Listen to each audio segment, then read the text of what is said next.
سارے مہینے اللہ رب العزت نے تخلیق فرمائے، سارے دن اور راتیں اللہ رب العزت نے تخلیق فرمائیں، مگر شعبان المعظم وہ مہینہ ہے جسے میرے آقا کریم صلی اللہ علیہ وسلم نے اپنا مہینہ قرار دیا۔ دیکھیں، سارے دن اپنی شان رکھتے ہیں اور سارے مہینے اپنا مقام رکھتے ہیں، مگر اس مہینے کا کیا مرتبہ ہوگا جو مصطفیٰ کریم صلی اللہ علیہ وسلم کا مہینہ ہو۔ حضور سید عالم صلی اللہ علیہ وسلم نے ارشاد فرمایا، شہر رجب شہر اللہ و شہر شعبان شہری و رمضان شہر امتی، کہ رجب اللہ رب العزت کا مہینہ ہے اور شعبان میرا مہینہ ہے اور رمضان میری امت کا مہینہ ہے۔ تو جسے دیکھیں سارا جہان جس شمع کا پروانہ ہے، ساری دنیا جس ذات کو چاہنے والی ہے، سارے کلمہ گو جس کی محبت کا دم بھرتے ہیں،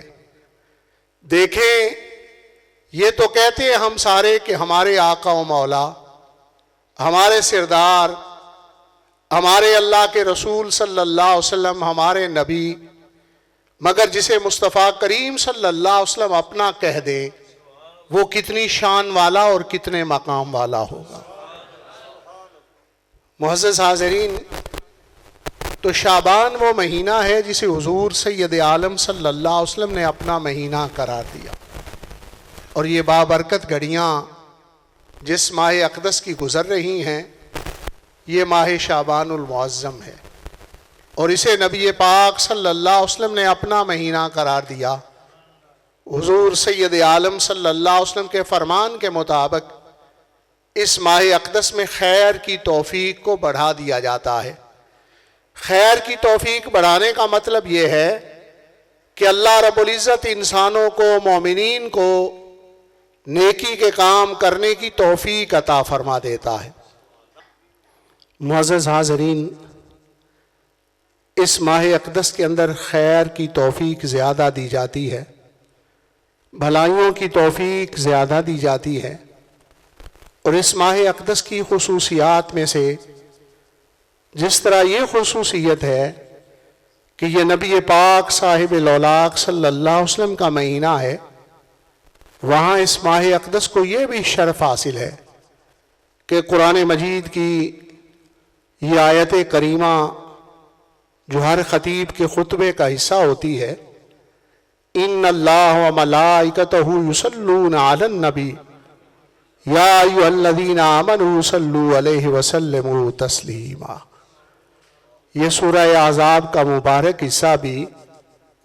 اسی ماہ شعبان المعظم کے اندر نبی پاک صلی اللہ علیہ وسلم پر اتارا گیا۔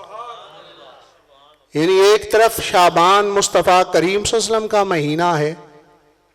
اور دوسری طرف امتیوں کو اسی ماہ اقدس کے اندر نبی پاک صلی اللہ علیہ وسلم کی بارگاہ میں درود و سلام پیش کرنے کا حکم فرمایا گیا۔ تو اس مناسبت سے اس ماہ اقدس کے اندر درود و سلام کثرت کے ساتھ پڑھنا چاہیے، اس لیے کہ یہ سید المرسلین کا مہینہ ہے، اور حضرت کی وساطت سے یہ اللہ رب العزت کا کرم ہے کہ اس ماہ میں خیر کو بڑھا دیا جاتا ہے، نیکیوں اور بھلائیوں کو بڑھا دیا جاتا ہے، اور پھر اسی مہینے کے اندر درود و سلام کے پڑھنے کا وجوب کا حکم بھی آیا ہے۔ اس اعتبار سے بھی درود و سلام کی کثرت کرنی چاہیے، اور حضور سید المرسلین صلی اللہ علیہ وسلم نے فرمایا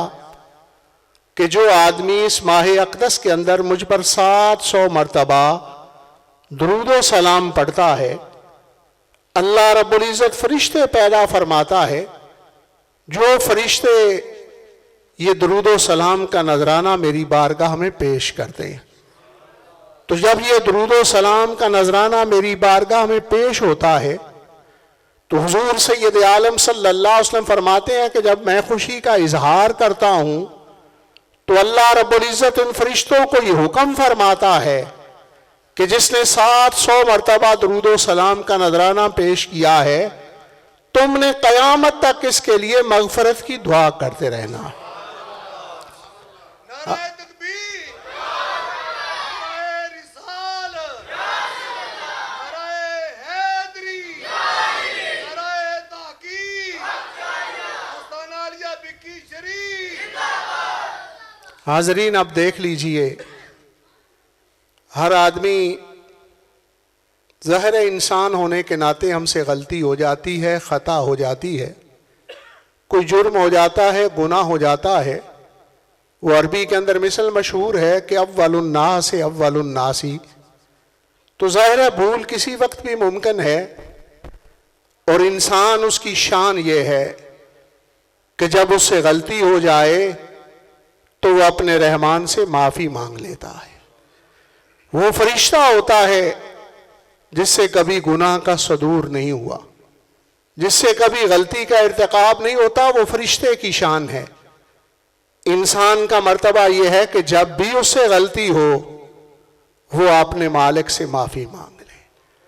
ہاں، جس سے جرم ہو اور معافی نہ مانگے وہ شیطان ہوتا ہے۔ شیطان ہے جس سے غلطی ہوئی اور اس نے معافی نہیں مانگی اور اس پر اکڑ گیا۔ یہ توفیق توبہ بھی اللہ رب العزت کا خاص کرم ہوتا ہے، جسے توفیق توبہ نصیب ہو جائے۔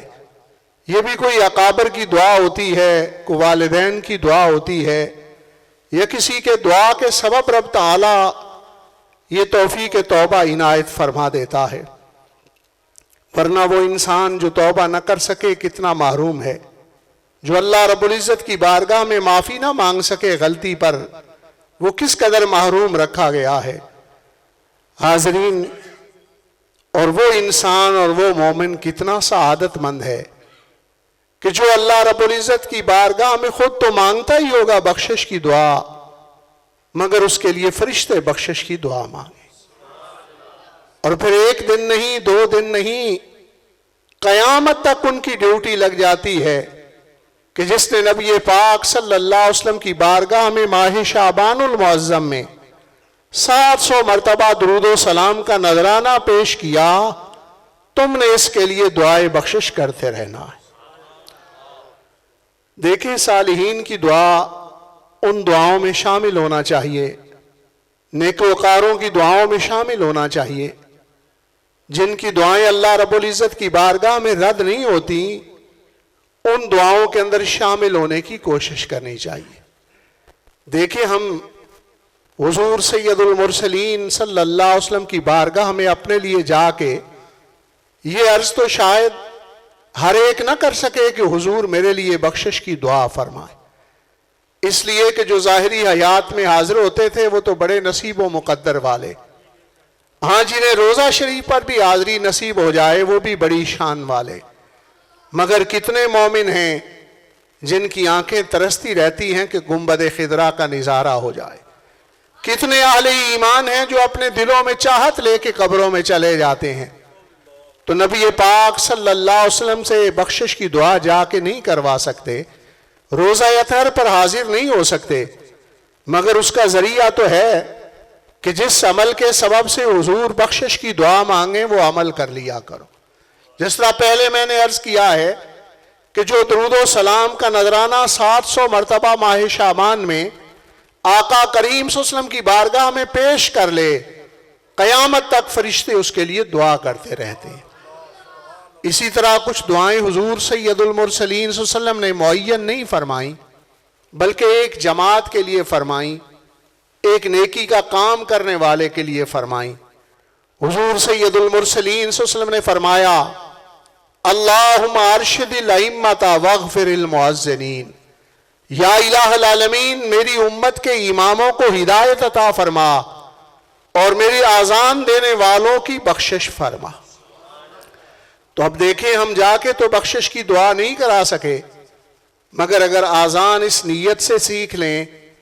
اور آذان مسجد شریف میں کہنے کا شوق اپنے آپ کو پیدا کر لیں کہ ہم نے امت محمدیہ کا مؤذن بننا ہے، اس لیے کہ امت محمدیہ کے مؤذنین کے لیے حضور سید المرسلین نے بخشش کی دعا فرمائی، تو جب ہم آذان دینے والوں میں شامل ہو جائیں گے تو ہم بھی اس دعا کے مستحق ہو جائیں گے۔ جن ہاتھوں کو اٹھایا جائے تو وہ خالی نہیں لوٹتے، جن دعاؤں کو رد نہیں کیا جاتا، اجابت ہی اجابت ہے اور قبولیت ہی قبولیت ہے۔ گویا اس طرح سمجھ لیں کہ اللہ کی رضا کے لیے جب انسان آذان کے کلمات کہہ لیتا ہے تو اس کی بخشش یقیناً ہو جاتی ہے۔ اسی طرح حضور سید عالم صلی اللہ علیہ وسلم نے دعا فرمائی، اللہم اغفر للمحلقین۔ آپ کی بارگاہ میں عرض کیا گیا حضور قصر والوں کے لیے بھی دعا فرمائیں۔ آپ نے دوسری مرتبہ فرمایا اللہم اغفر للمحلقین۔ پھر عرض کیا گیا کہ قصر کروانے والوں کے لیے بھی دعا فرمائیں۔ تو حضور سید عالم صلی اللہ علیہ وسلم نے تیسری مرتبہ بھی حلق کروانے والوں کے لیے دعا فرمائی، چوتھی مرتبہ قصر والوں کے لیے بخشش کی دعا فرمائی۔ تو اس اعتبار سے عمرے کی سعادت کے بعد جب اس سعادت کے پورا کرتے ہوئے ہم حلق کرواتے ہیں، یا حج شریف کی سعادت کو حاصل کرتے ہوئے ہم حلق کرواتے ہیں صفا اور مروہ کی سعی کے بعد، تو اس صورت کے اندر نبی پاک صلی اللہ علیہ وسلم کی بخشش کی دعا کے ہم بھی حقدار بن جاتے ہیں۔ تو اس طرح یہ اعمال ہیں جو صالحین کی دعاؤں کا حصہ بننے کے لیے، نیکوکاروں کی دعاؤں کا حصہ بننے کے لیے، اسی طرح 700 مرتبہ درود و سلام کا نذرانہ پیش کرنے سے کتنے فرشتے رب تعالیٰ ہمارے لیے پیدا فرما دیتا ہے جو ہمارے لیے بخشش کی دعا کرتے رہتے ہیں۔ تو اس لیے ان سعادتوں سے معروم نہیں ہونا چاہیے، اور بالخصوص اس ماہ شعبان المعظم کے اندر جس میں درود شریف کے وجوب کے احکامات آئے، اس میں سرکار دو عالم صلی اللہ علیہ وسلم کی بارگاہ میں درود و سلام کی کثرت کرنی چاہیے۔ حضرت ام المومنین صدیقہ کائنات، محبوب کائنات سیدہ عائشہ صدیقہ رضی اللہ تعالیٰ عنہ فرماتی ہیں کہ میں نے رمضان المبارک کے بعد سب سے زیادہ کثرت کے ساتھ شعبان کے اندر نبی پاک صلی اللہ علیہ وسلم کو روزہ رکھتے ہوئے دیکھا۔ یہاں تک فرمایا کہ آپ پورا شعبان روزہ رکھتے تھے۔ محدثین نے اس پر گفتگو کرتے ہوئے، تشریح و توضیح کرتے ہوئے فرمایا کہ پورا شعبان اس معنی میں کہ جس طرح کہ عرب اکثر کو کل کے حکم میں لے لیتے ہیں، اسی طرح پورے شعبان کا حکم ہے، ورنہ حضور سید المرسلین صلی اللہ علیہ وسلم پورا ماہ صرف رمضان المبارک کو روزہ رکھتے تھے۔ شعبان میں کثرت کے ساتھ نبی پاک صلی اللہ علیہ وسلم روزہ رکھتے، تو نبی پاک صلی اللہ علیہ وسلم کی سنت مبارک پر عمل کرنے کے لیے اس ماہ کے اندر روزہ کی کثرت کرنا، نبی پاک صلی اللہ علیہ وسلم کی بارگاہ میں درود و سلام کی کثرت کرنا، اور یہاں تک آیا ہے کہ اس ماہ اقدس کے اندر بنی کلب کی بکریوں کے جتنے بال ہیں ان بالوں کے برابر اہل ایمان کی بخشش کی جاتی ہے۔ تو اس اعتبار سے اس ماہ اقدس میں استغفار کی کثرت، رجوع اللہ کی کثرت، توبہ اللہ کی کثرت کرنا، یہ بھی ایک خیر اور بھلائی والا عمل ہے۔ اور یہاں تک کہ صحابہ اکرام رضوان اللہ اجمعین سے یہ بات مروی ہے کہ وہ شعبان المعظم کے اندر زکوٰۃ کا حساب کر کے زکوٰۃ کی ادائیگی کرتے۔ نیت یہ ہوتی تھی کہ ماہ رمضان المبارک آ رہا ہے تو کتنے اہل ایمان ایسے غریب اور نادار بھی ہیں کہ روزے کی مشقت کو اٹھائیں گے، کام کاج نہیں کر سکیں گے، تو ایسی صورت کے اندر انہیں روزینہ مہیا ہو جائے، کھانے پینے کی اشیاء انہیں مہیا ہو جائیں، تاکہ وہ رمضان شریف میں گھر بیٹھ کر روزہ بھی رکھیں اور دیگر عبادات بھی کریں، اور ایسے مشاغل سے وہ اگر نہ بھی کر سکے جس کے سبب سے روزینہ کمایا جاتا ہے یا رزق کمایا جاتا ہے، تو ان کے لیے شعبان میں وہ زکوٰۃ نکال دیتے تاکہ فقراء رمضان المبارک کی برکات کو پوری طرح حاصل کر سکیں۔ تو یہ بھی صحابہ اکرام رضوان اللہ اجمعین کا طریقہ مبارک اس ماہ اقدس کے اندر تھا۔ اور پھر اس ماہ شریف کو ایک خاص نسبت بھی حاصل ہے۔ حدیث پاک ہے کہ اس ماہ اقدس نے اللہ رب العزت کی بارگاہ میں عرض کیا، یا الہ العالمین، تو نے مجھے دو بڑے عظمت والے مہینوں کے درمیان رکھا ہے، ایک رجب المرجب اور دوسرا رمضان المبارک. تو میرے اندر کیا رکھا ہے؟ ما جعلت لی، میرے حصے میں کیا ہے؟ وہ تو ہیں عظمتوں والے اور برکتوں والے، اور ان کے میں درمیان ہوں. تو فرمایا گیا فیہ قراءۃ القرآن، اس کے اندر قرآن مجید کی قراءت ہے، اور وہ ظاہر کثرت کے ساتھ تلاوت صحابہ اکرام رضوان اللہ اجمعین کا بھی معمول تھا، تابعین تبع تابعین کا بھی معمول تھا، یہاں تک کہ جو صحابہ اکرام رضوان اللہ اجمعین میں بڑے قراء تھے، حضرت سیدنا ابی بن کعب رضی اللہ تعالیٰ عنہ اور دیگر، حضرت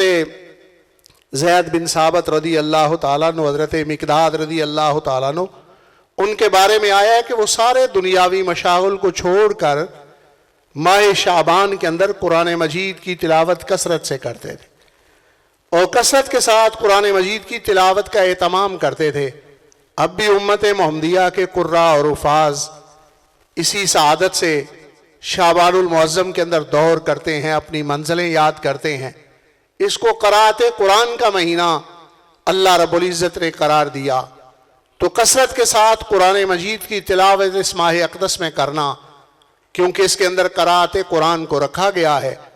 تلاوت قرآن کو رکھا گیا ہے، تو یہ بھی اس مہینے کا مبارک عمل ہے. ہاں، تو ماہ شعبان المعظم کے اندر ایک مبارک رات ایسی بھی ہے جسے کلام الہی کے اندر مبارکہ کہا گیا، فیہا یفرق کل امر حکیم. اور اس رات کے اندر حضور سید المرسلین نے بھی اس آیت مبارکہ کی توضیح اور وضاحت ان لفظوں میں فرمائی کہ حضرت سیدہ عائشہ صدیقہ رضی اللہ تعالیٰ عنہ فرماتی ہیں کہ میں حجرہ شریف کے اندر کملی اوڑھ کے سوئی ہوئی تھی، میں بیدار ہوئی تو حضور سید المرسلین صلی اللہ علیہ وسلم کو بستر مبارک پر نہ پایا. تو میں نے حجرہ شریف کے اندر لالٹین موجود نہیں تھی، کوئی چراغ موجود نہیں تھا، اندھیرے میں آپ کو تلاش کرنا شروع کیا. تو میرا ہاتھ مبارک سرکار دو عالم صلی اللہ علیہ وسلم کے قدم مبارک کو لگا. تو قدم مبارک آپ سجدے کی کیفیت میں تھے اور قدم مبارک متورم تھا، اس پر سوجن آ چکی تھی. نبی پاک صلی اللہ علیہ وسلم کی بارگاہ اقدس میں نے سوال کیا خدمت کرتے ہوئے، قدم شریف کو دباتے ہوئے، تاکہ آپ کو راحت اور آرام محسوس ہو. سوجن ہو چکی تھی. عرض کی حضور، آپ کے ساتھ تو رب تعالیٰ نے وعدہ کر رکھا ہے وَلَلْآخِرَةُ خَيْرٌ لَكَ مِنَ الْأُولَىٰ، آپ کی ہر گھڑی بعد والی پہلی سے بہتر ہے، اور جنت کے بلند مقامات کے وعدے موجود ہیں، آپ اس قدر کیوں مشقت اٹھا رہے ہیں؟ تو حضور سید المرسلین صلی اللہ علیہ وسلم نے فرمایا، میرے پاس جبریل امین آئے تھے اور انہوں نے فرمایا کہ آج شعبان 15ویں کی رات ہے، اور اس رات کو اللہ رب العزت لوگوں کی زندگی اور موت کے فیصلے فرماتا ہے کہ اس سال کس نے مرنا ہے، اس سال کس نے جینا ہے، اس سال کسی کو کتنا رزق دیا جانا ہے. تو میں چاہتا ہوں کہ ایسے مرحلے کے اندر جب ان امور کے فیصلے ہو رہے ہیں، میں اللہ رب العزت کا شکر گزار بندہ بن کے رب تعالیٰ کی بارگاہ میں پیش ہوں. تو حاضرین، جب سید المرسلین صلی اللہ علیہ وسلم جیسی ہستی بھی اس بجٹ کی رات کو عبادت کی کثرت کرے، جس رات کو ہمارے زندگی اور موت کے فیصلے ہو رہے ہیں، جس رات کو ہمارے رزق کے فیصلے ہو رہے ہیں، تو ہم جیسے گناہ گاروں اور سیاہکاروں کا کیا عالم ہوگا؟ کیا ایسے مرحلے کے اندر غضب الہی کو دعوت دی جا سکتی ہے؟ پٹاخہ چلایا جا سکتا ہے؟ یا اور کوئی ایسا کام آتش بازی کا کیا جا سکتا ہے کہ ایسے مرحلے کے اندر کہ جب فیصلے لکھوائے جا رہے ہیں کہ اس نے اس سال جینا ہے؟ حدیث پاک کا مفہوم ہے کہ ایک آدمی محل تیار کر رہا ہے اور اسے یہ معلوم نہیں کہ اس کے بارے میں لکھا گیا ہے کہ اس نے اسی سال مر جانا ہے. تو دیکھیں، ایسے عالم اور اس کیفیت کے اندر انسان غضب الہی کو دعوت دے سکتا ہے. ایسی صورت کے اندر تو بندے کو ایسے کام کرنے چاہیے کہ اللہ رب العزت راضی ہو. اللہ رب العزت کی بارگاہ میں توبہ و استغفار کرنا چاہیے. اور پھر یہ مبارک رات تو ایسی رات ہے کہ اس رات کو اللہ رب العزت اپنی شان کے مطابق آسمان دنیا پر تشریف فرما ہوتا ہے، اور یہ ندائیں فرشتے بلند کرتے ہیں کہ حل من مستغفر اغفر لہ، کوئی ہے بخشش چاہنے والا تو اس کی بخشش کی جائے، حل من مسترزق ارزق لہ، کوئی ہے رزق طلب کرنے والا اسے رزق دیا جائے، حل من داع نجب لہ، کوئی ہے دعا کرنے والا مانگنے والا تو اس کی دعا کا جواب دیا جائے۔ اس قدر رب تعالیٰ کی رحمت عام ہوتی ہے، تو اس لیے جب اتنی رحمت عام ہو تو پھر کیا کرنا چاہیے؟ ایسے مرحلہ کے اندر اللہ رب العزت کی بندگی کرنی چاہیے، اللہ کے حضور بخشش کی دعائیں کرنی چاہیے، اللہ کی بارگاہ میں معافی مانگنی چاہیے۔ اور پھر دیکھیں میرے آقا کریم صلی اللہ علیہ وسلم نے فرمایا، خمس لیال، 5 راتیں ایسی ہیں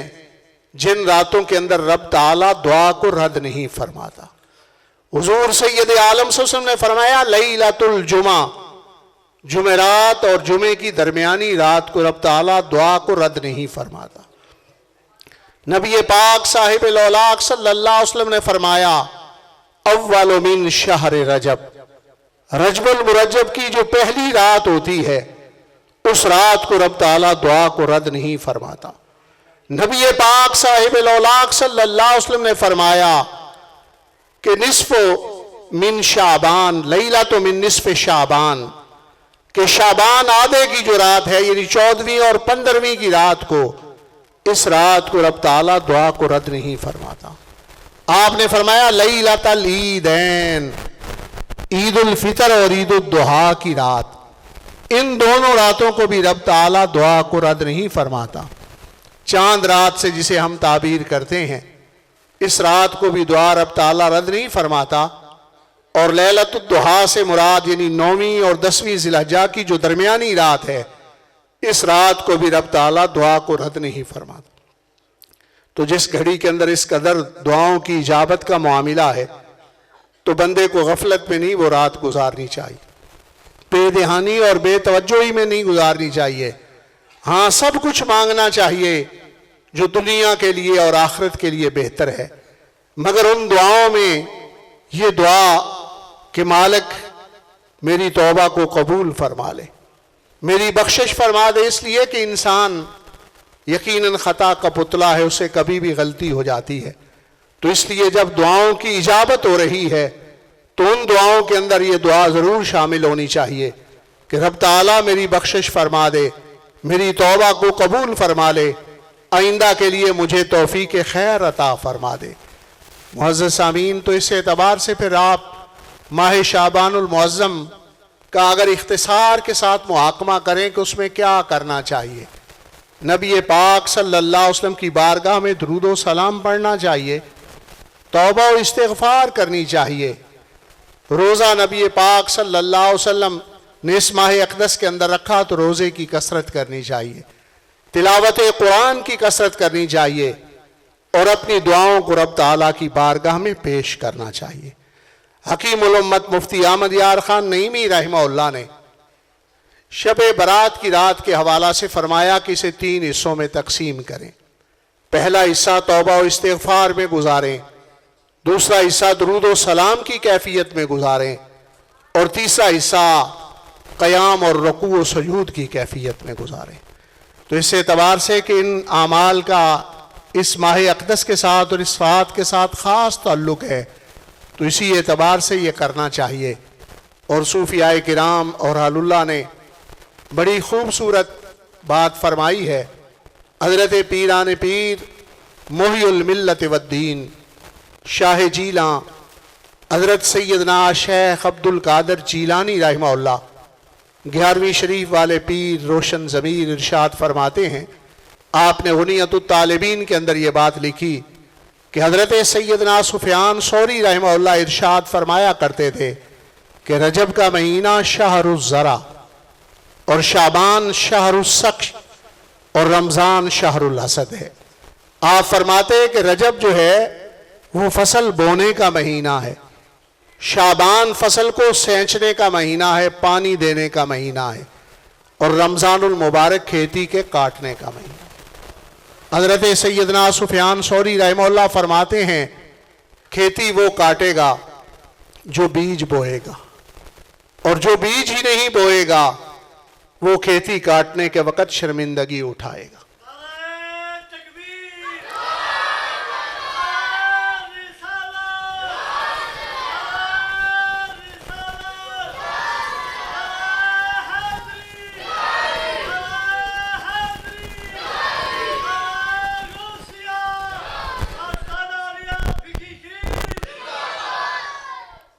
معزز حاضرین، اپنی گفتگو کو اختتام کی طرف لے جاتے ہوئے یہ بات ضرور عرض کرنا چاہوں گا کہ ماہ رمضان المبارک کے اندر روزہ ہم پر فرض فرمایا گیا ہے، تو روزہ جب فرض ہے تو ظاہر ہے اگر نہیں رکھیں گے تو گناہ گار ہوں گے۔ انسان اپنی فطرت اور جبلت کے اعتبار سے اگر آسانی کا عادی ہو جائے تو یہ سہل پسند ہو جاتا ہے، اور جب مشکلات کے ماحول سے گزرے تو مشکلات سے گزرنے کا طریقہ اسے آتا ہے۔ دیکھیں، جب ہم حرمین شریفین کی زیارت کی سعادت کے لیے جاتے ہیں، غار ثور پر جاتے ہوئے غار ہیرا پر یہ مناظر دیکھے ہوں گے کہ ہمارے علاقے کے لوگ جو نوجوان بھی ہیں وہ مشکل کے ساتھ غار ہیرا یا غار ثور پر جاتے ہیں، اور قدرے آپ سے آگے علاقہ جو کشمیر کا علاقہ ہے، پہاڑوں کے رہنے والے لوگ ہیں، ہزارہ کے علاقے لوگ ہیں، تو وہ وہاں کے بوڑھے بھی آسانی سے غار ہیرا پر اور غار ثور پر جا رہے ہوتے ہیں۔ ایسے ترک بڑے محبت والے لوگ ہیں، بڑی بڑی عمر کے، اور وہ بھی وہاں غار ہیرا اور غار ثور پر جا رہے ہوتے ہیں۔ ہم حیران ہوتے ہیں، تو وہ حیرانی اس وجہ سے ہے، اس لیے کہ وہ مشکل سے گزرنے کے عادی ہیں۔ مشکلات سے گزرنے کی عادت ہے تو وہ آسانی سے مشکلات سے گزر جاتے ہیں۔ ہم سہل پسند ہیں، اور انسانی فطرت و جبلت کو بھی صاحب قصیدہ بردہ نے بھی اسی انداز میں بیان کیا کہ وَالنَّفْسُ قَالطِّفْلِ إِن شَبَّ عَلَىٰ حُبِّ الرَّضَىٰ وَإِن تَفْتِمْهُ يَنْفَتِمِ، کہ انسانی نفس جو ہے وہ ایک بچے کی طرح ہے، اگر اسے زیادہ دودھ پلایا جائے تو وہ زیادہ دودھ پینے کا عادی ہو جاتا ہے، اور اگر اس بچے کو دودھ چھڑا دیا جائے تو وہ دودھ چھوڑ دیتا ہے۔ اس اعتبار سے یہ انسانی فطرت و جبلت ہے۔ تو فرض کی ادائیگی کے لیے شعبان میں نوافل جو ہیں ان کا انتخاب کریں، اور نفلی روزے رکھیں، اور اسی طرح قرآن مجید کی تلاوت کریں، اسی طرح ذکر اذکار کریں، تاکہ رمضان المبارک میں یہ نیکی کے کام کرنے کے ہم عادی ہو جائیں۔ تو اسے ایک مشق سمجھیں، شعبان المعظم میں اپنے آپ کو اس طرف ڈالیں، یہ کرنے کی کوشش کریں جو رمضان المبارک کے اندر کرنا ہم پر فرض ہو جائے گا۔ تو اس اعتبار سے اپنے آپ کو اس طرف مائل کریں، خیر کی طرف، بھلائی کے کاموں کی طرف، نیکی کے کاموں کی طرف۔ اللہ رب العزت ہمیں خیر اور بھلائی کے کام کرنے کی توفیق عطا فرمائے، انتشار اور افتقاق سے بچنے کی توفیق عطا فرمائے۔ وما علی الا البلاغ المبین۔